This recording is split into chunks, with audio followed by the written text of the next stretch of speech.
జై శ్రీరామ్. అందరికీ నమస్కారం. ఛానల్కి స్వాగతం.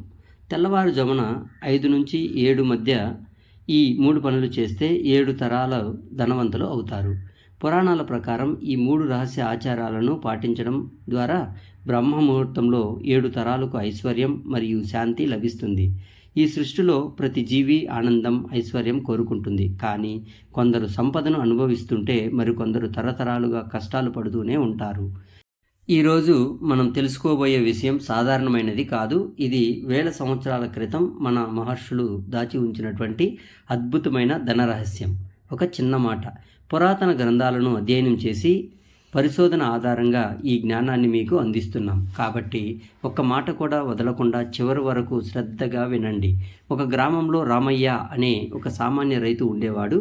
అతడు ఎంతో కష్టజీవి. తెల్లవారుజామున కోడి కూయక ముందే పొలానికి వెళ్ళి సూర్యుడు అస్తమించిన తరువాతే ఇంటికి తిరిగి వచ్చేవాడు. భార్య, పిల్లలు కూడా అతనికి సహాయపడేవారు. కానీ ఎంత కష్టపడినా అతని ఇంట్లో మాత్రం దరిద్రం తాండవించేది. చేతికి వచ్చిన పంట ఏదో ఒక రూపంలో నాశనం అవ్వడం, లేదా అకస్మాత్తుగా ఆపద వచ్చి సంపద అంతా ఖర్చు కావడం జరుగుతుండేది. అదే గ్రామంలో సోమయ్య అనే మరో వ్యక్తి ఉండేవాడు. అతని ఇంట్లో లక్ష్మీదేవి స్థిర నివాసం ఉన్నట్టుగా సంపద పొంగి పొర్లేది. ఇది చూసి రామయ్య ఒకరోజు దేవుణ్ణి ప్రశ్నించాడు. నేను తప్పు చేయలేదు, మోసం చేయలేదు, అయినా నా జీవితం ఎందుకు ఇలా అని కన్నీళ్లతో విలపించేవాడు.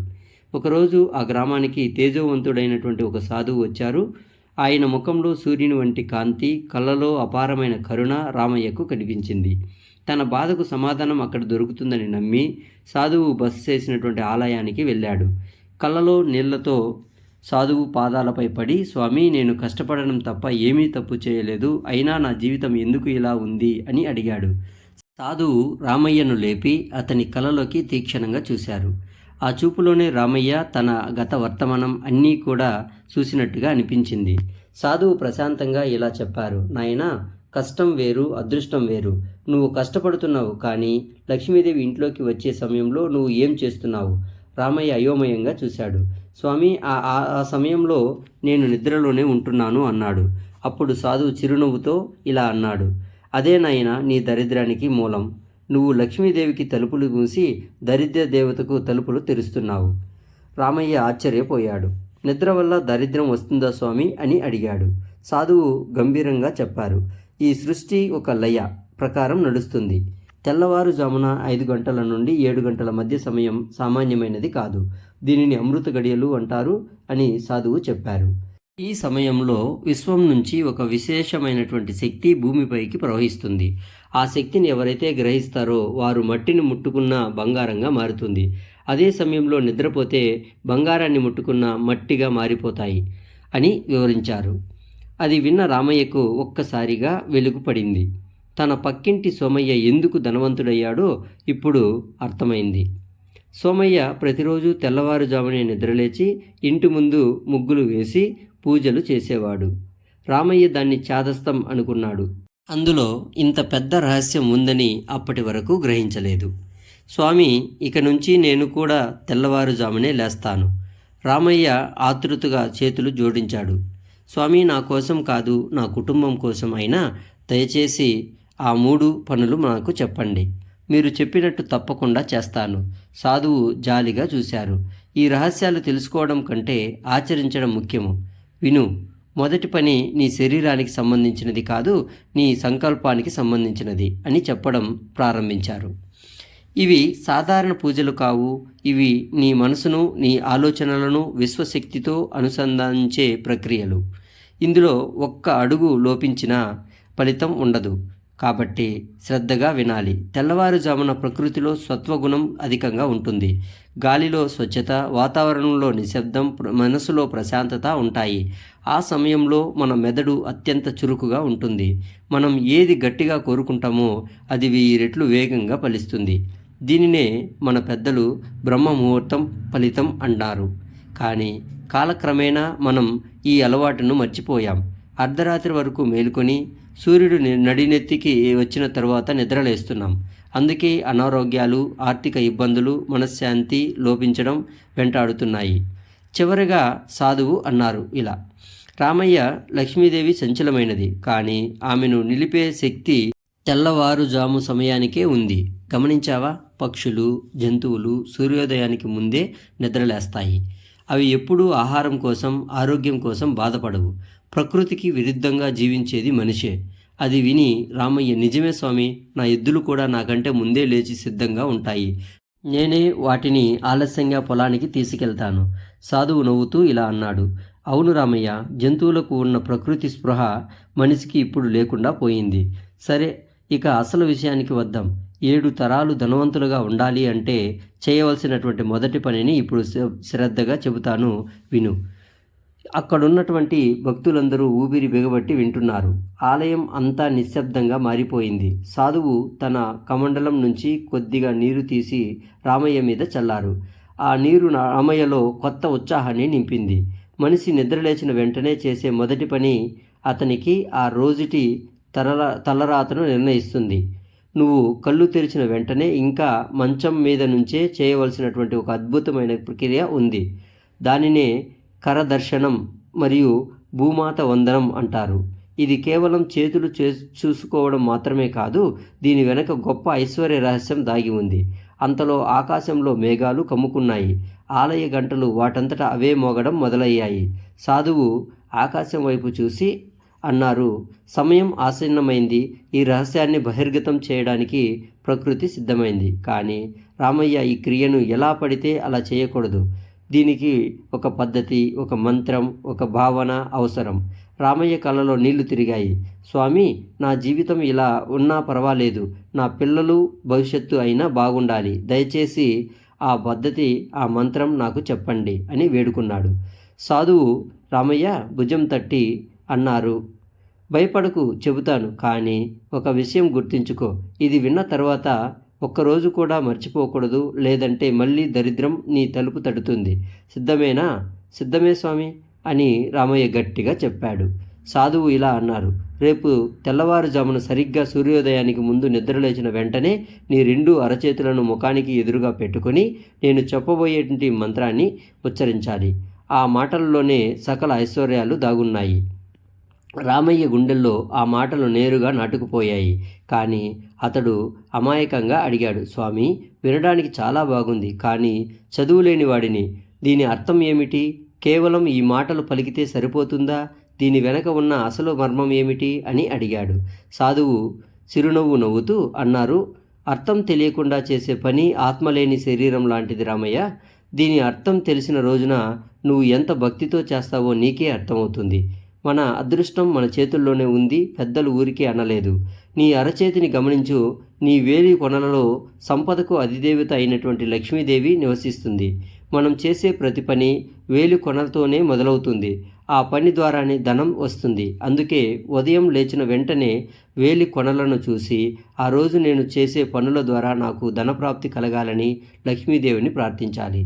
సాధువు ఇంకాస్త ముందుకు వంగి రామయ్య కళ్ళలోకి చూస్తూ ఇలా అన్నారు, కేవలం డబ్బు ఉంటే సరిపోదు. దాన్ని ఎలా కాపాడుకోవాలో, ఎలా ఖర్చు పెట్టాలో తెలివిగా ఆలోచించాలి. అందుకే నీ అరచేతి మధ్య భాగంలో చదువుల తల్లి సరస్వతీదేవి ఉంటుంది.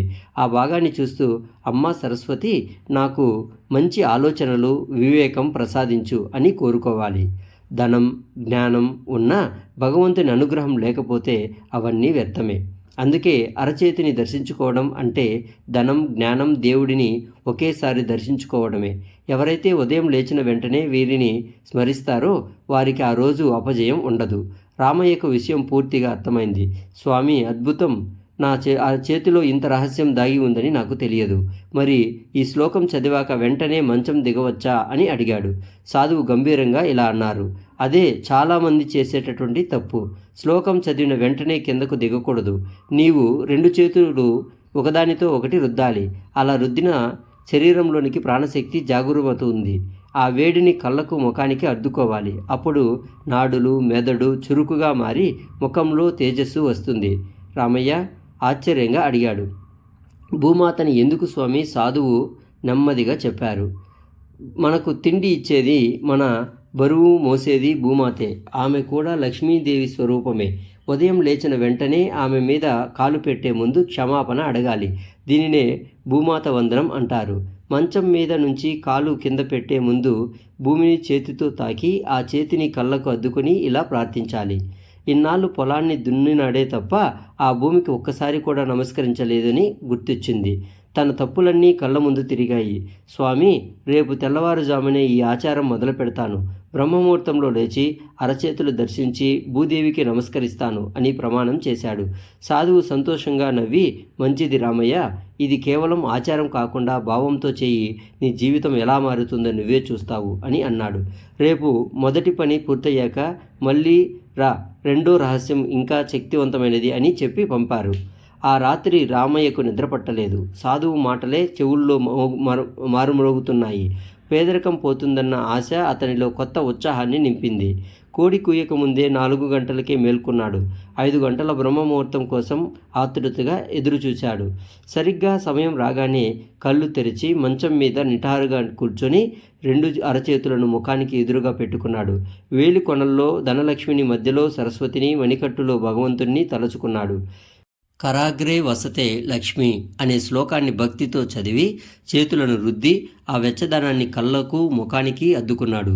అతనిలో తెలివిని, ప్రశాంతతను వెల్లివిరిసింది. మనసులో భారమంతా తగ్గిపోయినట్లు అనిపించింది. తర్వాత భూమిని చేతితో తాకి, అమ్మా భూదేవి, క్షమించు అని మనసులో చెప్పుకొని కుడికాలును కింద పెట్టాడు. ఆ రోజు ఇల్లంతా ప్రశాంతంగా కనిపించింది. రామయ్య ముఖంలో కొత్త తేజస్సు మెరిసింది. అతని భార్య ఆశ్చర్యంగా, ఈరోజు చాలా ఉత్సాహంగా ఉన్నారు, ఏమైనా నిధి దొరికిందా అని నవ్వింది. రామయ్య చిరునవ్వుతో, నిధి కంటే గొప్పదే దొరికింది అన్నాడు. స్నానం చేసి సాధువు దగ్గరికి బయలుదేరాడు. దారిలో పక్షులు, కిలకిలలు, చల్లని గాలి, ఉదయిస్తున్న సూర్యుడు అతన్ని ఆహ్వానించినట్లే అనిపించింది. ప్రకృతి తనతో మాట్లాడుతున్నట్టు అనిపించింది. బ్రహ్మముహూర్తంలో లేవడం వల్ల మొదటి లాభం ఇదేనేమో అని అనుకున్నాడు.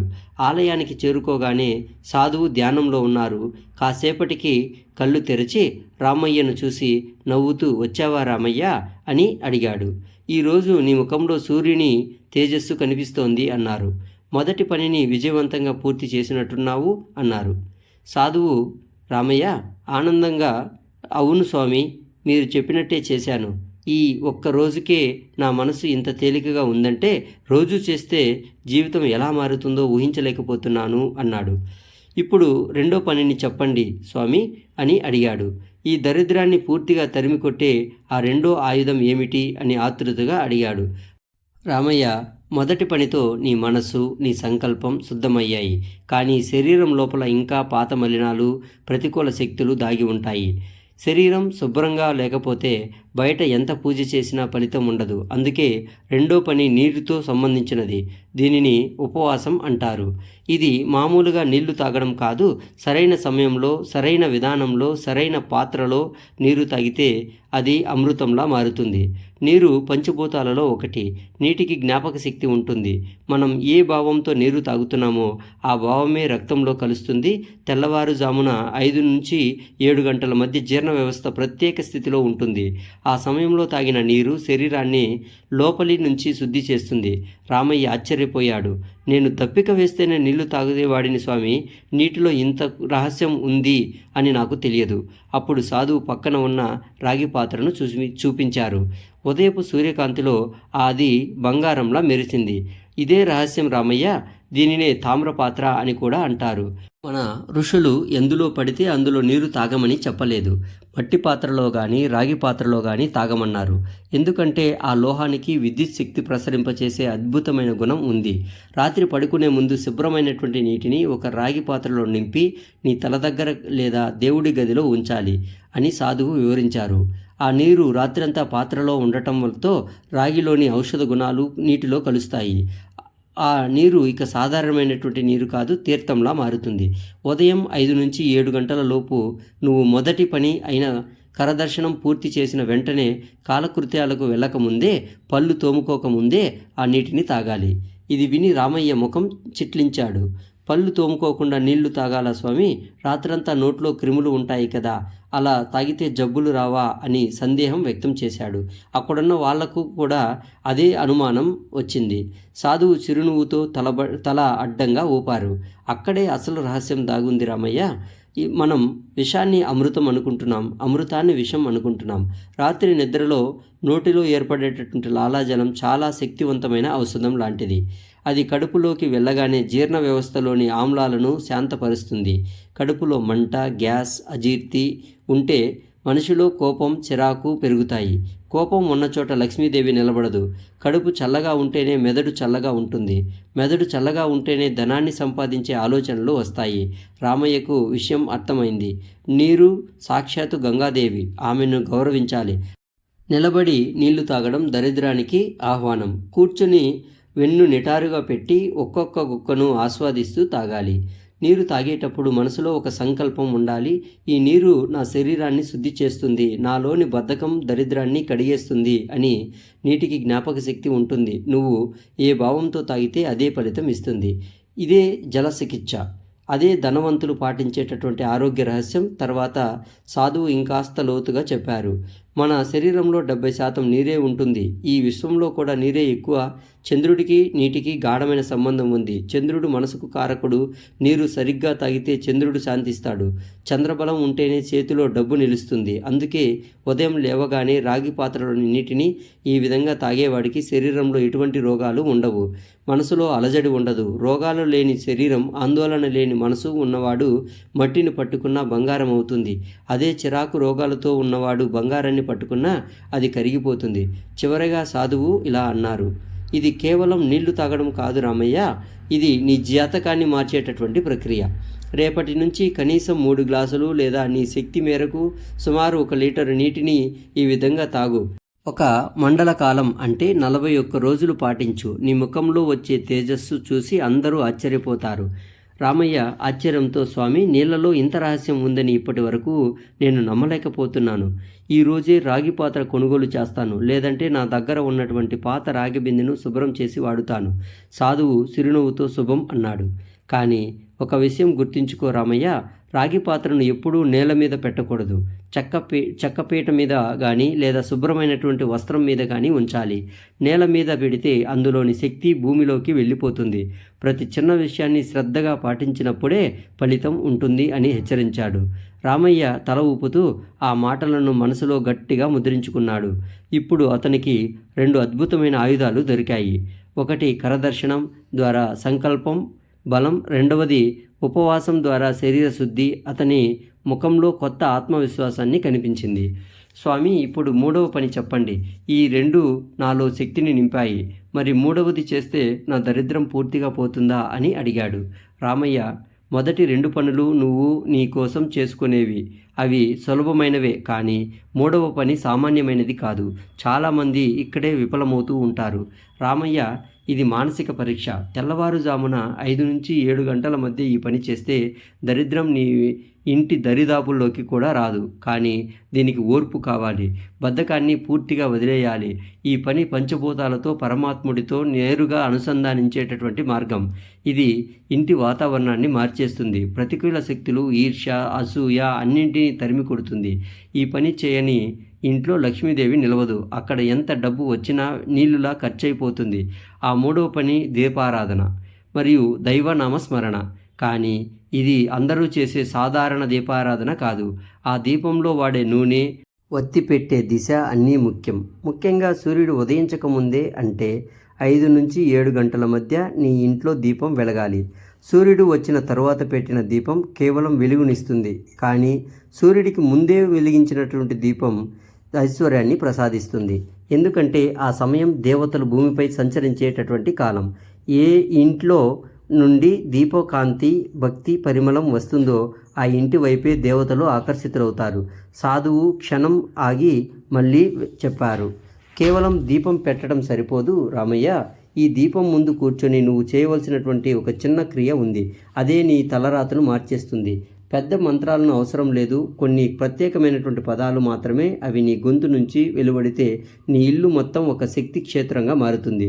దీపారాధనలో ఇంత రహస్యం ఉందా? తాను రోజు దీపం పెడతాడు, కానీ ఎప్పుడూ ఈ విధానం పాటించలేదు. అందుకేనా తన పూజలు ఫలించలేదని అతనికి ఒకసారిగా అర్థమైంది. స్వామి, మీరు చెప్పబోయేది ఆ ప్రత్యేకమైన దీపారాధన పద్ధతి ఏమిటి? ఆ నూనె ఏ నూనె వాడాలి, ఏ దిశలో పెట్టాలి, ముఖ్యంగా దీపం ముందు కూర్చొని ఏమి మాట్లాడాలి అని రామయ్య ఆతృతగా అడిగాడు. రామయ్య, జాగ్రత్తగా విను, ఇది తప్పుగా చేస్తే ఫలితం వికటిస్తుంది. ఈ 3వ పనిలో 3 భాగాలు ఉన్నాయి: దీపం, స్థానం, శబ్దం. ఈ మూడింటిని సరైనటువంటి సమన్వయంతో చేయాలి. ముందుగా దీపం గురించి చెబుతూ సాధువు ఇలా అన్నారు: దీపం అంటే కేవలం వెలుగు కాదు, అది పరబ్రహ్మ స్వరూపం. చాలామంది చౌకగా దొరుకుతుందని ఏ నూనె పడితే ఆ నూనె వాడుతారు. అది మహాపాపం. లక్ష్మీదేవిని ఆహ్వానించాలంటే ఆవు నెయ్యి కన్నా గొప్పది లేదు. ఆవు నెయ్యి వెలిగితే వచ్చే సువాసన దేవతా శక్తులను ఆకర్షిస్తుంది. ఒకవేళ ఆవు నెయ్యి స్తోమత లేకపోతే నువ్వుల నూనె వాడాలి. అది శని దోషాలను, ఇంట్లోని పీడలను తొలగిస్తుంది. ఇక ఒత్తుల విషయానికి వస్తే ఒకే ఒత్తి అరిష్టం. 2 ఒత్తులను కలిపి ఒకటిగా చేసి వెలిగించాలి. అది భార్యాభర్తల అన్యోన్యం, జీవాత్మ పరమాత్మలను ఏకత్వానికి సంకేతం. రామయ్య ప్రతి మాటను మనసులో గట్టిగా నోటు చేసుకున్నాడు. మరి దిక్కు సంగతి: తూర్పు దిక్కు జ్ఞానం, ఆరోగ్యాన్ని ఇస్తుంది. ఉత్తర దిక్కు ధనం, ఐశ్వర్యాన్ని ఇస్తుంది. నువ్వు ఐశ్వర్యం కోరుకుంటున్నావు కాబట్టి దీపముఖం ఉత్తరం లేదా తూర్పు వైపు ఉండాలి. తరువాత 3వది అత్యంత ముఖ్యమైనది శబ్దం. దీపం వెలిగించిన తర్వాత చాప మీద లేదా పద్మాసనంలో కూర్చొని వెన్నెముక నిటారుగా పెట్టాలి. కళ్ళు మూసుకొని శ్వాసను గమనిస్తూ ఓం నమో నారాయణాయ లేదా గోవింద అనే నామాన్ని జపించాలి. కానీ ఇది మనసులో కాదు, చిన్న శబ్దంతో గొంతులో నుంచి రావాలి. ఎందుకంటే మన ఇంటి గోడలలో గతంలో జరిగినటువంటి గొడవలు, ఏడుపులు, నెగిటివ్ మాటలు, శబ్దాలు దాగి ఉంటాయి. ఈ నామస్మరణ వాటిని చెరిపేస్తుంది. ఇల్లు దేవాలయంలా మారుతుంది. గోవిందనామం వినిపించే చోటికి లక్ష్మీదేవి పరిగెత్తుకుంటూ వస్తుంది. కనీసం 10 నిమిషాలు ఇలా చేయాలి. రామయ్య, వినడానికి ఇది సులభంగా అనిపించవచ్చు. మొదటి 2-3 రోజులు చాలా ఉత్సాహంగా ఉంటుంది. ఆ తర్వాతే 4వ రోజు లేవబుద్ధి కాదు. ఇంట్లోనే గొడవలు లేదా నెయ్యి లేకపోవడం, ఏదో ఒక ఆటంకం వచ్చి నీ నియమాన్ని చెడగొట్టే ప్రయత్నం చేస్తుంది. ఈ ఆటంకాలను లెక్క చేయకుండా 41 రోజులు మొండిగా ఆచరించిన వాడే విజేత. నువ్వు ఆ స్థైర్యం చూపగలవా అని ప్రశ్నించారు. ఈసారి రామయ్యకు తన కుటుంబం గుర్తొచ్చింది. కన్నీళ్లతో ఉన్న భార్య ముఖం, ఆకలితో ఉన్న పిల్లల కళ్ళు ముందు కనిపించాయి. ఎలాంటి కష్టం వచ్చినా సరే ఈ 41 రోజులు ఈ నియమాన్ని వదలను, నాకు ఆశీర్వాదం ఇవ్వండి అని సాధువు పాదాలకు నమస్కరించాడు. సాధువు రామయ్య తలపై చేయి పెట్టి, విజయోస్తు, నీ సంకల్పం గొప్పది, ఈరోజే మంచి రోజు, రేపటి నుంచే నీ కొత్త జీవితం ప్రారంభమవుతుంది. ఇంటికి వెళ్ళి భార్యకు విషయం చెప్పాడు. ఆమె కూడా ఆనందంగా ఇంటిని శుభ్రం చేసి దేవుడిని గదిని అలంకరించింది. ఆ రాత్రి రామయ్యకు తొందరగా నిద్ర పట్టింది. మరుసటి రోజు తెల్లవారుజామున అలారం లేకుండానే లేచాడు. 5 గంటలకు అరచేతులతో చూసుకుని భూదేవిని సమాపన చెప్పి నీరు తాగి స్నానం చేసి దేవుడి గదిలోకి వెళ్ళాడు. తూర్పు దిశలో దీపం పెట్టి 2 ఒత్తులతో ఆవు నెయ్యి వెలిగించాడు. గోవిందనామాన్ని 10 నిమిషాలు జపించాడు. ఆ రోజు అతనికి మనసు ఎంతో ప్రశాంతంగా ఉంది. పనిలో అలసట కనిపించలేదు. ఇలా 3 రోజులు గడిచాయి. ఇంట్లో ప్రశాంతత పెరిగింది. పాత బాకీ డబ్బులు వచ్చాయి. పంట కూడా బాగా ఉంది. రామయ్యకు నమ్మకం పెరిగింది. బ్రహ్మ ముహూర్తంలో నిద్రపోవటం ఎంత పెద్ద అనర్థమో అనుభవంతో తెలిసింది. కానీ జరిగిపోయిన నష్టాన్ని ఎలా పూడ్చుకోవాలి? అంతలో గుంపులో నుంచి సోమయ్య ముందుకు వచ్చాడు. రామయ్య భుజంపై చేయి వేసి గంభీరంగా ఇలా అన్నాడు: ఏడుపు ఆపు రామయ్య, ఇది నీకు జరిగినటువంటి నష్టం కాదు, నీకు వచ్చినటువంటి హెచ్చరిక. రామయ్య ఆశ్చర్యంగా చూశాడు. 5 సంవత్సరాల క్రితం నేను అదే సాధువు దగ్గర ఈ ఉపదేశం తీసుకున్నాను. 3 రోజులు బాగానే చేశాను. 4వ రోజు నాకు బద్ధకం వచ్చింది. ఆ రోజే నా గోడంలో అగ్ని ప్రమాదం జరిగి సగం సరుకు కాలిపోయింది. అప్పుడే అర్థమైంది, బ్రహ్మముహూర్తంలో నిద్రపోవటం అంటే మన అదృష్టాన్ని కూడా నిద్రపుచ్చడమే అని. ఆ మాటలతో రామయ్యకు జ్ఞానోదయం కలిగింది. ఆ రోజు నుంచి 41 రోజులు కాదు, నా ప్రాణం ఉన్నంత వరకు ఈ 3 పనులు మానను అని రామయ్య గట్టిగా ప్రతిజ్ఞ చేశాడు. ఆ రోజు అతని కళ్ళలో కనిపించినటువంటి తేజస్సు చూసి దరిద్ర దేవత కూడా భయపడినట్లే ఉంది. అప్పటి నుంచి రామయ్య దినచర్య పూర్తిగా మారిపోయింది. ఎంత రాత్రి లేటుగా పడుకున్నా అలారం లేకుండా ముందే మెలకువ వచ్చేది. 5 గంటలలోపే కరదర్శనం, ఉపవాసం మరియు దీపారాధన పూర్తి చేసేవాడు. మొదటి వారం చాలా కష్టంగా అనిపించింది. నిద్ర ముంచుకొచ్చేది, శరీరం నొప్పులు పుట్టేది. కానీ సోమయ్య మాటలకు జరిగినటువంటి నష్టం అతనికి బద్ధకానికి అవకాశం ఇవ్వలేదు. రెండో వారం వచ్చేసరికి మార్పు స్పష్టంగా కనిపించింది. శరీరంలోని అలసట పోయి ఇనుప కడ్డీలా బలంగా మారాడు. రాగి పాత్ర నీటితో కడుపు శుభ్రమైంది. గ్యాస్, అజీర్ణం మాయమయ్యాయి. మనసు ప్రశాంతమై భార్యాపిల్లలతో ప్రేమగా మాట్లాడడం మొదలుపెట్టాడు. మూడో వారం వచ్చేసరికి అతని ఆలోచనలు పదునెక్కాయి. ఒక రోజు దీపం ముందు గోవిందా అని జపిస్తున్నప్పుడు ఒక ఆలోచన వచ్చింది. ఊర్లో అందరూ వరే వేస్తున్నారు, ధర లేదు. పక్క ఊర్లో కూరగాయలకు డిమాండ్ బాగా ఉంది అని అనుకున్నాడు. నేను ఎందుకు కూరగాయలు వేయకూడదు అని అనుకుని మిగిలినటువంటి పొలంలో ఎవరూ వేయని కొత్త కూరగాయలను సాగు చేశాడు. ఊరి జనం నవ్వారు. వరి పండించడం చేతకాక ఇప్పుడు కొత్త ప్రయోగాలు చేస్తున్నాడు అని ఎగతాళి కూడా చేశారు. కానీ రామయ్య తన నియమాన్ని వదలలేదు. సరిగ్గా 40వ రోజు పొలాలకు బంగారంలా పండాయి. అదే సమయంలో వరి ధర పడిపోయింది. కూరగాయలకు భారీ కొరత వచ్చింది. పట్నం నుంచి వ్యాపారులు నేరుగా రామయ్య పొలానికి వచ్చారు. అతను చెప్పిన ధరకు కొనేశారు. ఒక్క రోజులోనే రామయ్య చేతికి గత 10 ఏళ్ళలో చూడనంత డబ్బు వచ్చింది. అతను గర్వపడలేదు. నేరుగా దేవుడి గదికి వెళ్ళి దీపం ముందు కన్నీళ్లతో నమస్కరించాడు. ఇది కేవలం రామయ్య కథ కాదు. పురాణాల్లో కుచేలుడు బ్రహ్మ ముహూర్తంలోనే కృష్ణుడిని కలవడానికి బయలుదేరాడు. అందుకే అతని దరిద్రం పోయింది. తిరుపతి వెంకన్నకు మనం తెల్లవారుజామునే సుప్రభాతం పాడుతాం. ఆ సమయంలో ఉన్న శక్తిని పొందేందుకే ప్రపంచంలో కోట్లు సంపాదించిన ప్రతి ఒక్కరిలో ఈ ఒకే అలవాటు ఉంటుంది. 41వ రోజు రామయ్య తన మండల దీక్ష పూర్తి చేశాడు. సాధువు ఉన్న ఆలయానికి వెళ్ళాడు. సాధువు లేరు, కానీ ఒక గ్రంథం వదిలి వెళ్ళారు. ఆ గ్రంథంలో మాటలు చదివాక రామయ్య కళ్ళలో నీళ్లు ఆగలేదు. ఎందుకంటే అది సంపదను పెంచే రహస్యం కాదు, సంపదను పవిత్రం చేసే రహస్యం. ఆ గ్రంథంలో ఇలా రాసి ఉంది: నాయన రామయ్య, నీరు ప్రవహిస్తేనే స్వచ్ఛంగా ఉంటుంది, నిలిచిపోతే మురుగుగా మారుతుంది. ధనం కూడా అంతే. కేవలం సంపాదించి దాచుకుంటే ఒకరోజు అదే నీ నాశనానికి కారణమవుతుంది.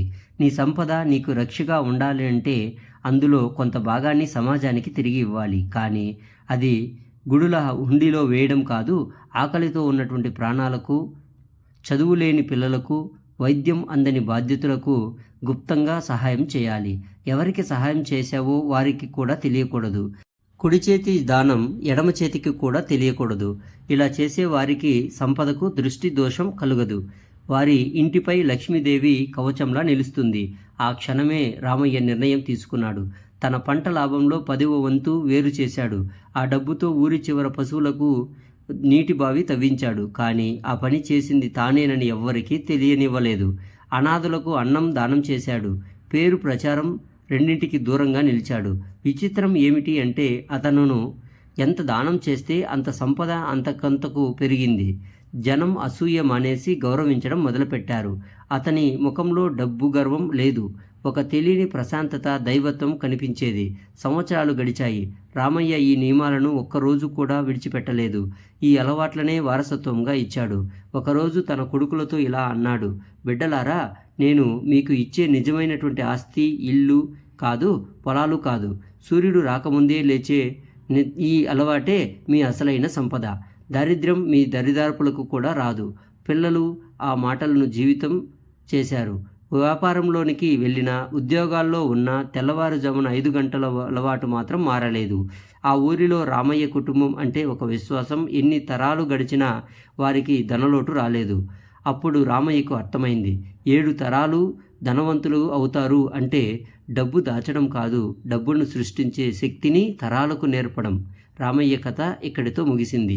ఈ కథను వింటున్న మీలో చాలామంది ఏదో ఒక ఆర్థిక సమస్యతో, అప్పులతో లేదా అనారోగ్యంతో బాధపడుతూ ఉండవచ్చు. ఈ పరిష్కారం కోసం ఎక్కడెక్కడో వెతుకుతూ ఉన్నారేమో, కానీ నిజమైన పరిష్కారం మీరు నిద్రలేచే సమయానికే సంబంధించినది. బ్రహ్మ ముహూర్తంలో లేచిన వ్యక్తికి ఆ రోజు 24 గంటలు కాదు, 26 గంటల శక్తి ఉన్నట్టు అనిపిస్తుంది. ఈ రోజే ఒక సంకల్పం తీసుకోండి. వచ్చే 41 రోజులు అంటే ఒక మండల కాలం పాటు ఈ 3 పనులు ఎట్టి పరిస్థితుల్లోనూ విడిచిపెట్టనని ప్రమాణం చేయండి. మధ్యలో ఆటంకాలు వచ్చినా రామయ్యలాగే ధైర్యంగా నిలబడండి. మీ జీవితంలో వచ్చే మార్పులు చూసి మీరే ఆశ్చర్యపోతారు. అప్పులు తగ్గుతాయి, కొత్త అవకాశాలు వస్తాయి, ఇంట్లో ప్రశాంతత నెలకొంటుంది. ఈ కథనం మీకు నచ్చిందని ఆశిస్తున్నాను. మన సనాతన ధర్మంలోని విలువైనటువంటి ఆచారాలను మళ్ళీ వెలుగులోకి తీసుకురావడమే ఈ విజ్ఞానం ప్రతి ఇంటికి చేరాలి. ప్రతి తెలుగువాడు ఆరోగ్యంగా ఐశ్వర్యవంతుడిగా జీవించాలి. అప్పుడే మన దేశం మళ్ళీ ఒకసారి బంగారు పక్షిగా ఎగురుతుంది. ఈ వీడియో కనుక మీకు నచ్చినట్లయితే ప్లీజ్ లైక్ చేసి మీ ఫ్రెండ్స్కి షేర్ చేయండి. అలాగే మా కొత్త వీడియోస్ మీకు వెంటనే రావాలి అంటే మా ఛానల్ని సబ్స్క్రైబ్ చేసుకొని పక్కనే ఉన్నటువంటి బెల్ ఐకాన్ని ప్రెస్ చేయండి. ఈ వీడియో మీరు పూర్తిగా చూసినందుకు ధన్యవాదములు. అలాగే మా చిన్న కోరిక ఏంటంటే చివరిగా జై శ్రీరామ్ అని ఒక చిన్న కామెంట్ చేయండి. జై శ్రీరామ్.